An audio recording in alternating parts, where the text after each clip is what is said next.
We welcome Mick Bainwall, Dr. Leibowitz, Steve Newberry, Lawrence Patrick, Paul Almeida, and we begin with Billy Corgan, who is not only a poet, and the Smashing Pumpkins have been reunited. They've come off a world tour, and we're delighted to have you begin your testimony. All witnesses' testimony will be entered fully into the record, and we welcome you here, and thank you for your patience. Thank you. I'd like to thank you, Chairman Conyers, and the committee for this opportunity to appear before you today about the Performance Rights Act.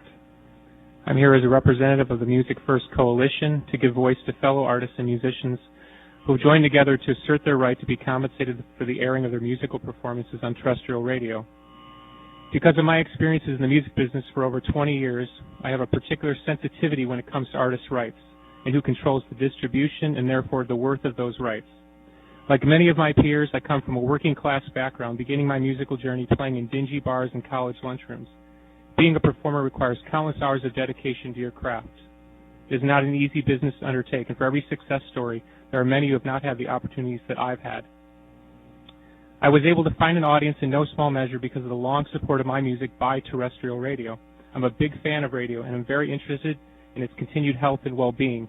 Terrestrial radio has helped me to discover many of the artists that became influential to my life and artistic pursuits. I by no means see them as the bad guy. The change to the law we are here to discuss only redresses an outmoded, unfair practice that favors one participant's needs over another.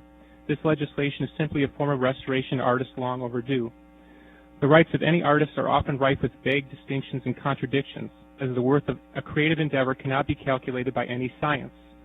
Works of art are judged subjectively, and if deemed good enough, plugged into a vast system that attempts to establish their mettle and eventually capitalize on that value. The debate over what any piece of art should command in an open market is as old as time itself. As it stands currently, if you've written a song you have the good fortune of being played on terrestrial radio, then you, as the author, are entitled to a fixed form of compensation as established by Congress. This compensation, of course, recognizes the unique contribution the author has made to the creation of the song. Conversely, if you also happen to be a performer on that very same song, by law, terrestrial radio owes you no form of compensation at all. The decision behind this long-held inequity stems back to 1909 when radio was in its infancy, and since sound recordings had only recently come onto the market, they were not included. The old-fashioned radio business has held on to this exemption for over 80 years, a law made in a bygone era for a set of reasons long past.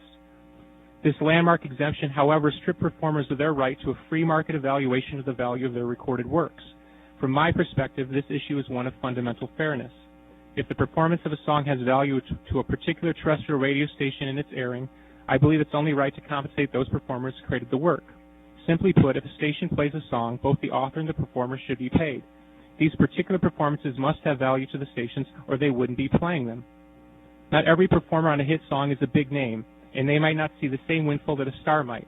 One can't assume they participate in the merchandise or touring income that is linked to commercial radio success. Not everyone who hears a song on terrestrial radio buys a ticket or a T-shirt. Some listeners just listen, thereby rewarding only the station and their advertisers and not the performers themselves. All areas of the modern music business are currently feeling the shifting tides as new models emerge and old ones are broken up. Ours is a business that always begins with the brilliance of the artists.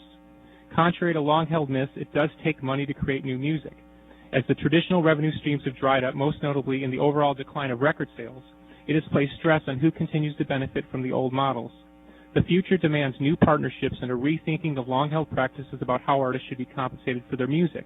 The hallmark of any great entertainment career is sustainability. Recognizing both the significance of the author and performer in the music-making process helps to create those future opportunities.